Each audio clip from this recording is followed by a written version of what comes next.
Madame, Monsieur, bonsoir, je suis ravie de vous retrouver pour votre journal sur Monaco Info. Voici le sommaire de ce lundi 4 décembre.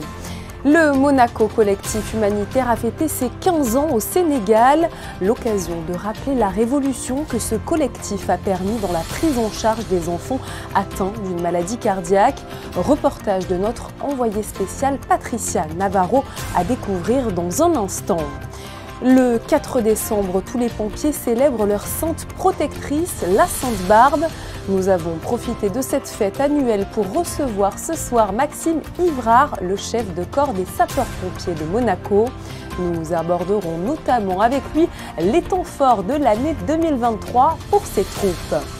Ensuite, nous ouvrirons une page de sport avec de bonnes nouvelles et la victoire des Monaco Impis lors de l'Emirates Dubai Sevens, mais aussi celle de la Rocket Team dans un beau choc face à Paris qui confirme incontestablement sa première place dans le championnat de Betclic Elite. L'association Monaco-USA fête ses 50 ans. Voulu par la princesse Grace, ce groupement d'Américains résidant à Monaco est primordial pour toute une communauté. Rencontre avec l'une de ses membres, Merily Lustig-Tornator. Direction ensuite l'avant-dernier concert de l'année pour l'Orchestre Philharmonique de Monte-Carlo, un concert consacré à Ravel et qui a finalement réservé des surprises aux mélomanes présents à l'auditorium Régnier 3. Et pour finir, notre série intitulée « Ceux qui font Monaco continue ». Ce soir, nous découvrirons la boutique Marie Dentelle, parfaite en cette période d'achat des cadeaux de Noël. Mais nous débutons cette édition avec ces images de la réunion qui s'est tenue ce matin pour préparer la 46e édition du Festival international du cirque de Monte-Carlo. Elle aura lieu du 19 au 28 janvier 2024, l'occasion de fêter les 50 ans d'existence du plus grand festival de cirque au monde. Dernier volet de notre série de reportages consacrés au déplacement d'une délégation des relations extérieures et de la coopération au Sénégal.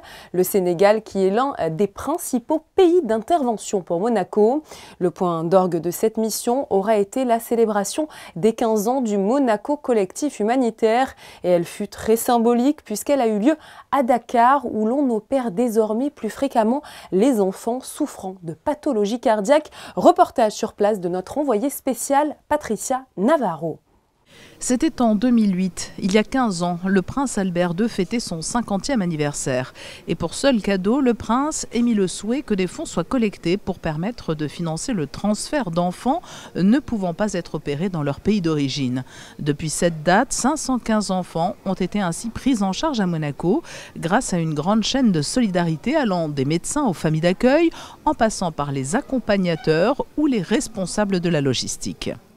2008 a été une révolution dans la prise en charge des enfants cardiaques au Sénégal. Pour ces 50 ans, 50 interventions gratuites, tout frais compris, ont été offerts à des enfants africains et le Sénégal en a beaucoup profité. C'est une chaîne de solidarité qu'on essaie de maintenir à des enfants qui sont opérés depuis 15 ans.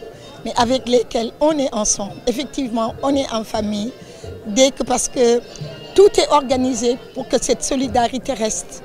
Les sourires et la belle santé des enfants sénégalais, tout spécialement réunis pour cet anniversaire au Cercle de Lion à Dakar, sont là pour témoigner de la réussite du collectif.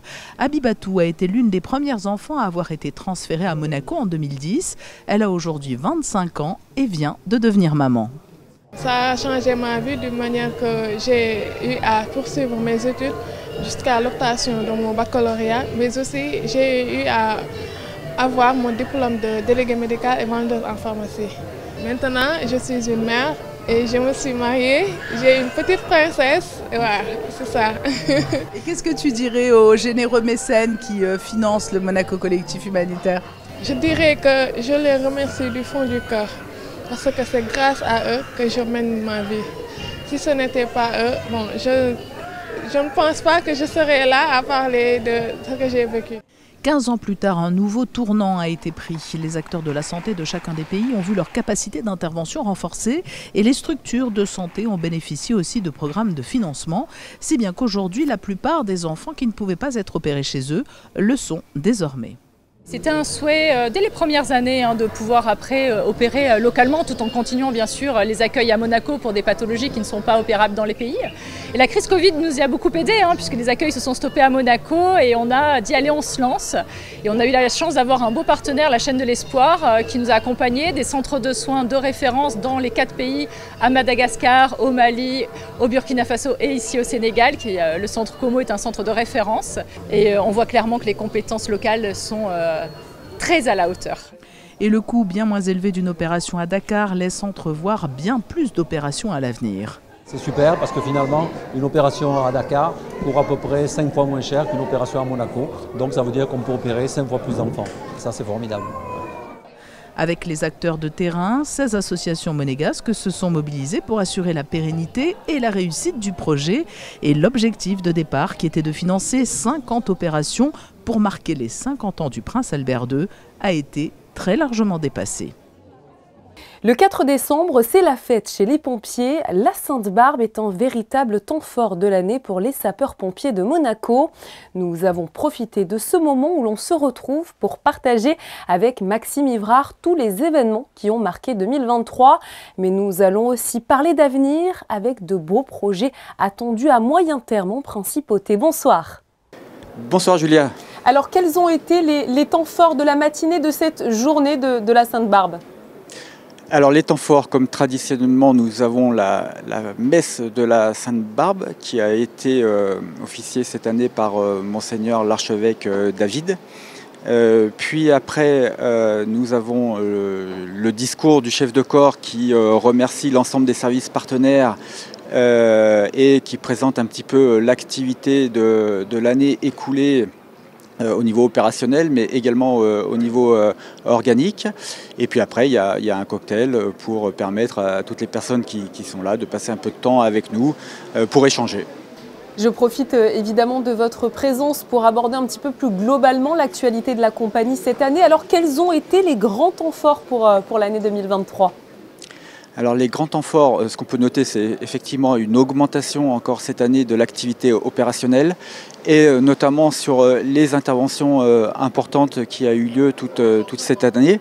Donc beaucoup une activité opérationnelle soutenue et un audit de performance en cours afin de dimensionner le corps pour les 10 prochaines années, puisqu'on se repose la problématique sur le dimensionnement du corps avec l'évolution du territoire, l'évolution des risques en principauté, afin que le service d'incendie et de secours de la principauté soit toujours avec un très haut niveau de performance et de qualité de service.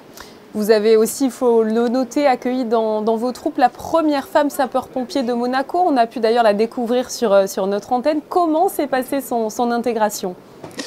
Écoutez, son intégration s'est très bien passée. Le sapeur Gorgone que vous avez eu effectivement en entretien a très bien réussi son intégration.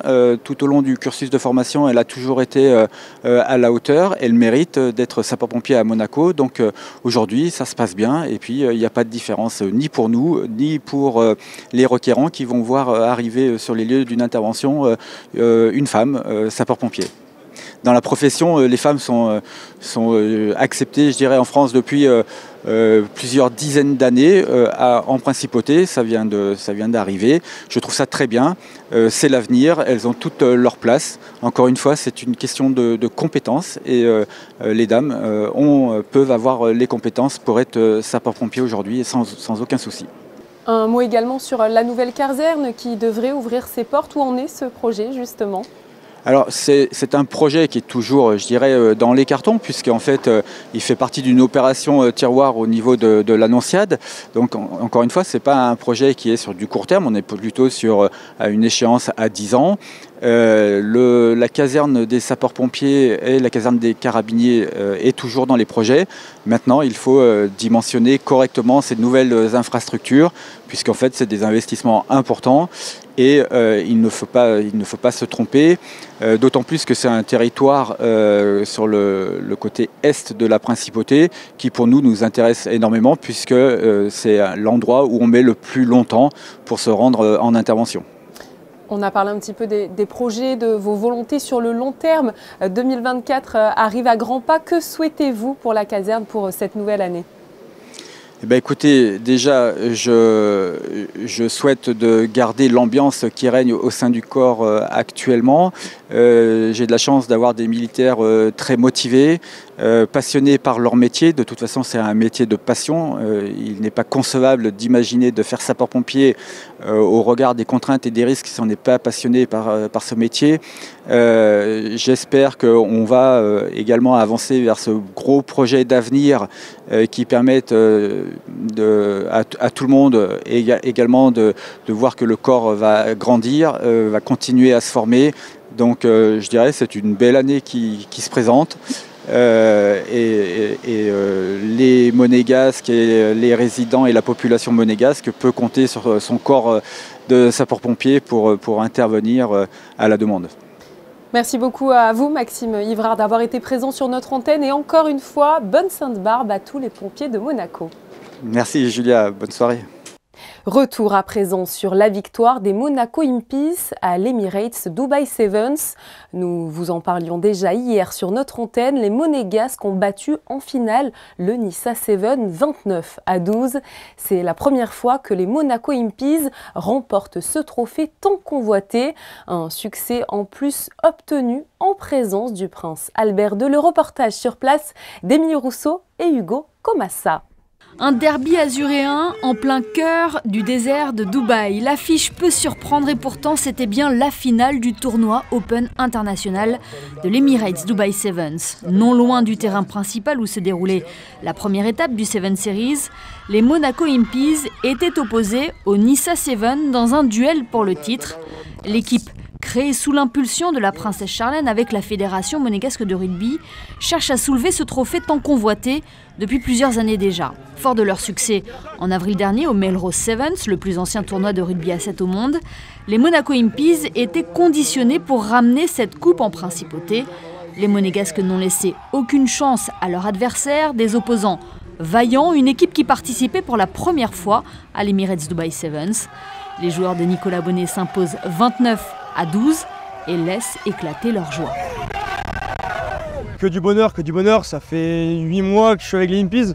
Et franchement, gagner un tournoi comme ça, en sachant combien de fois ils ont galéré avant, c'est que du plaisir. Et ça se voit sur les visages des mecs. I can't believe we won it. I think 6th time here at Dubai and we finally got the win. It means so much to everyone. It was a tough final against, another local team. But yeah, we did it and so great to do it. Les Monaco Impies auront pu compter sur le soutien de son Altesse Sérénissime, le prince Albert II, présent à Dubaï pour la COP28. Le prince souverain avait tenu à être présent pour assister à cette finale et à ce titre qui représente beaucoup pour l'équipe. 6 ans de travail, 7 ans de travail avec Gareth, je suis surtout content pour lui aussi, tous les efforts qu'il met dans cette aventure, la fondation, la Fédé. On fait une année 2023 pas trop mal avec victoire à Melrose, victoire à Dubaï, montée de l'équipe nationale en deuxième division européenne. Voilà, on travaille pour avancer, pour faire avancer les choses. L'échec de l'an dernier est désormais plus qu'un mauvais souvenir. Ce trophée salue aussi la bonne santé du rugby en principauté, car sur le terrain, 5 joueurs représentaient la Fédération monégasque de rugby et 3 sont issus du club de l'AS Monaco. C'est d'ailleurs le socle de cette équipe des Impies, la transmission entre les joueurs monégasques et les internationaux, preuve que le programme soutenu par la Fondation Princesse Charlène porte ses fruits. Retour en principauté avec en basket le choc de la 14e journée de Betclic Elite hier soir à la salle Gaston Médecin. La Roca Team leader recevait Paris, son dauphin. Et une chose est sûre, Monaco a envoyé un message avec une grosse victoire 84-62. Retour sur ce match avec Justin Hadel, Frédéric Elion et Arnaud Humbert. Tout le monde attendait le choc entre le leader monégasque et son dauphin parisien. Il n'y a pas eu photo dimanche soir à Gaston Médecin. La Roca Team a livré un gros match et envoyé un message en affirmant encore un peu plus sa domination en championnat. Dans le sillage, encore une fois, d'un grand Mike James, 22 points. Monaco démarre fort, 10-2 après 5 minutes, 23-9 à la fin du premier quart-temps. L'écart monte à plus 18 sur ce panier de James en mode funambule. Porté par TJ Shorts et ses 13 points, Paris revient à moins 10 à la mi-temps, 44-34. Malcolm ramène Paris à moins 4 sur ce tir à 3 points en première intention.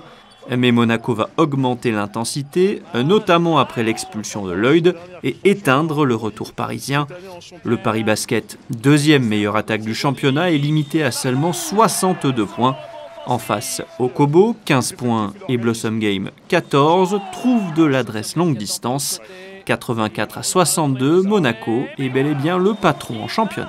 C'était important pour nous d'avancer notre place de premier. En fait, c'était ça le but, de ne pas les rapprocher de nous et qu'on reste premier justement parce que, comme vous l'avez dit, on va avoir un calendrier chargé et si ce genre de match on peut les prendre pour qu'à la fin de l'année ça nous aide, voilà, c'est important pour nous.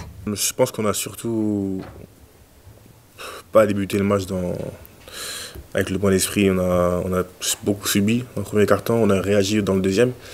Mais c'est clair qu'avec des équipes de ce calibre-là, c'est très difficile de rectifier le tir quand tu commences le match comme on a fait. Quand j'ai vu qu'on a commencé le match avec 10-2, qu'on n'a rien donné de facile, je savais qu'on allait envoyer un bon message. Donc voilà, c'était important pour nous, comme vous l'avez dit, de montrer qu'il y a un niveau entre eux et nous. Toujours invaincu à domicile, la Roca Team fait le trou au classement et possède désormais 3 victoires d'avance sur l'Asvel et Paris.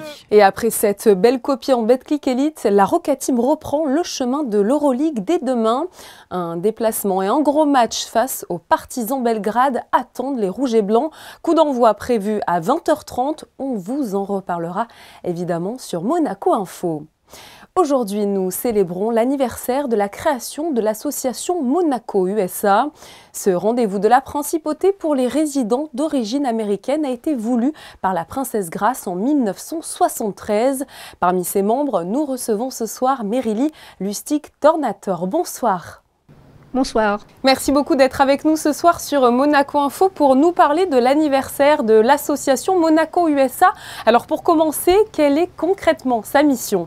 Sa mission, c'est d'associer les Américains, les Monégasques, les personnes de toutes, les anglophones surtout, de pouvoir se mettre ou bien pour faire un réseau social ou un réseau de travail et pour se connaître.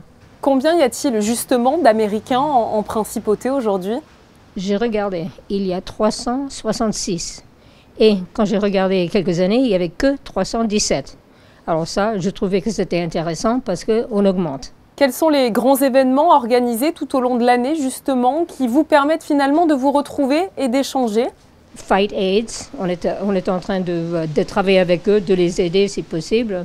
On a fait une excursion il y a quelques années à Ventimille, dans la vieille ville. Mais aussi, il y a Fondation Princesse Charlène, il y a Top Marks, le festival de télévision, on fait ça.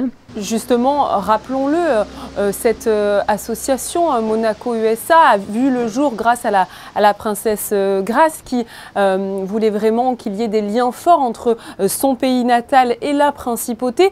Il y avait aussi, il faut le dire, et vous avez un petit peu précisé tout ça, mais une vraie vocation caritative, humanitaire pour aider les autres. Absolument, absolument. Et c'est très touchant, c'est très intéressant d'être une partie de ça. C'est émouvant et c'est très américain aussi, on se sent parmi nous, c'est bien.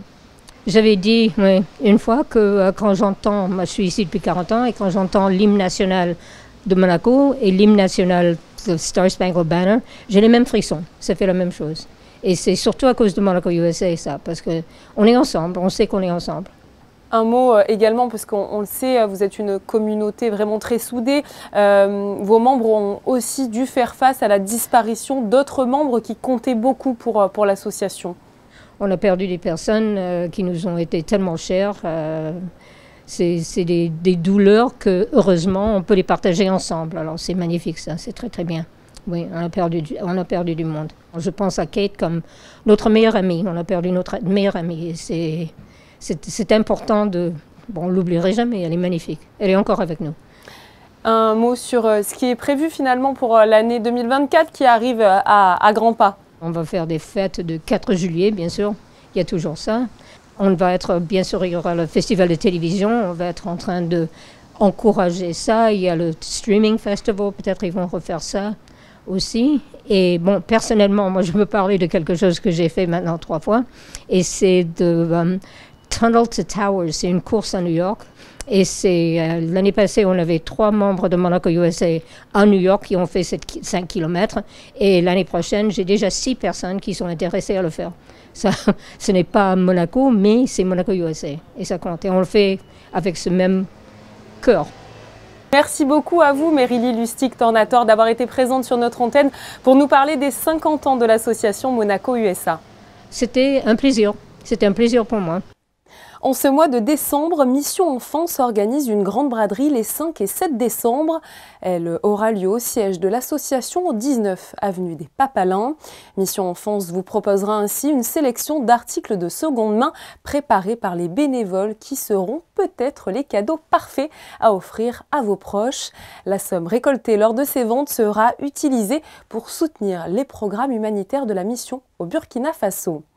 La MAPI se prépare aussi à son grand événement de l'hiver. Le mercredi 6 décembre aura lieu la journée portes ouvertes de Noël de 9h à 16h30.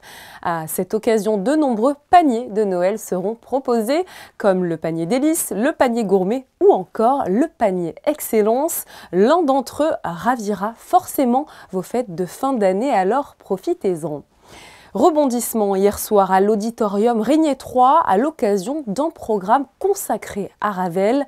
Nelson Gorner n'a pas pu assurer le concert et a été remplacé au pied levé par un jeune violoniste prodige, Daniel Lozakovich. Ce grand musicien était, rappelez-vous, en 2021, l'artiste résident de l'Orchestre Philharmonique de Monte-Carlo. Reportage sur place signé José Sacré et Alban Gingembre.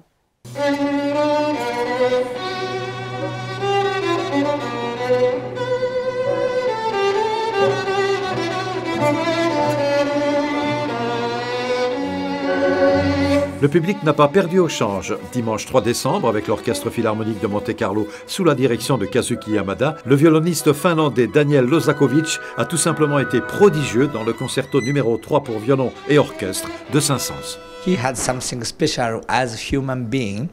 Yes, such an open mind. He can see the many views through music, which not everybody can see like that.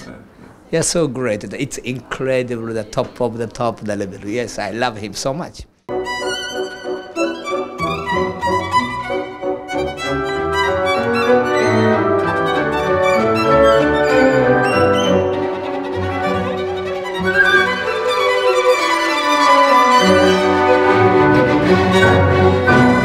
I'm no genius.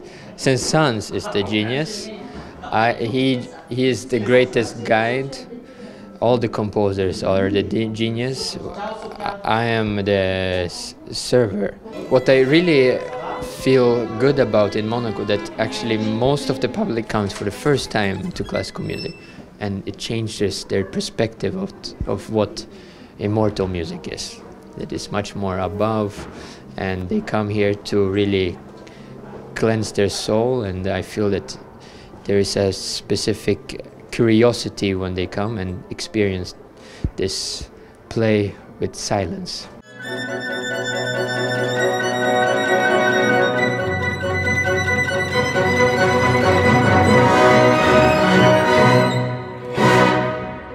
Silence total suivi d'un tonnerre d'applaudissements. Quel concert! Dimanche prochain, le 10 décembre à 18h, aura lieu le dernier concert de l'année 2023 avec la symphonie numéro 5 de Schubert et un concerto pour piano, l'Empereur de Beethoven. Ceux qui font Monaco, c'est aussi découvrir des boutiques qui vous réservent bien des surprises, notamment pour faire vos cadeaux de Noël. Alors dites-nous en plus, Christine Datomel. C'est l'endroit où si vous cherchez un trésor, vous êtes sûr d'en trouver un. Je vous emmène aujourd'hui dans une caverne d'Ali Baba, chez Marie Dentelle.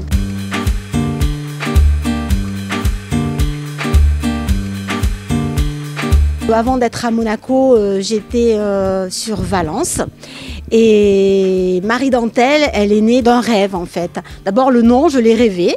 J'ouvrais une boutique et je ne savais pas du tout comment l'appeler. Donc j'avais des idées, mais rien de vraiment défini. Et une nuit, ça m'a réveillée. J'ai rêvé Marie Dentelle, je me suis vite levée, je l'ai écrit et c'est resté Marie Dentelle. Et j'ai eu donc 3 boutiques qui se sont appelées toutes les 3 Marie Dentelle. Alors là, le magasin est ouvert depuis quelle année? Ouh là là, depuis, ça va faire 28 ans. Et alors, chez Marie Dentelle, on peut te trouver? De tout. Alors, c'est quoi? Comment vous vous inspirez pour remplir votre boutique? Parce qu'il y a vraiment de tout. Bah écoutez, moi j'aime les belles choses, donc je veux dire, je fais les salons, les représentants viennent me voir et donc je réagis un petit peu au coup de cœur. Et en fait, si vous voulez, lorsque je fais mes achats, je me mets à la place du consommateur en me disant ça, est-ce que tu l'achèterais? Ouais, c'est beau, mais ça coûte trop cher, donc non, ça je prends pas de risque. Après, c'est avec l'expérience. Au départ, j'ai fait des erreurs et j'ai rempli ma maison de choses que j'aimais et que je ne vendais pas.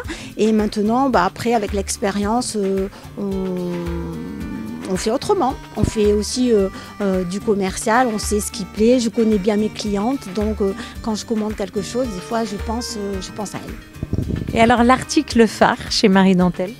Oh, il n'y a pas vraiment d'article phare. Enfin, il y a des choses qu'on vend toujours très bien. Par exemple, comme les senteurs, c'est un petit peu mon épicerie. Et vu que c'est du consommable, les gens reviennent. Mais autrement, non, il n'y a pas vraiment d'article phare.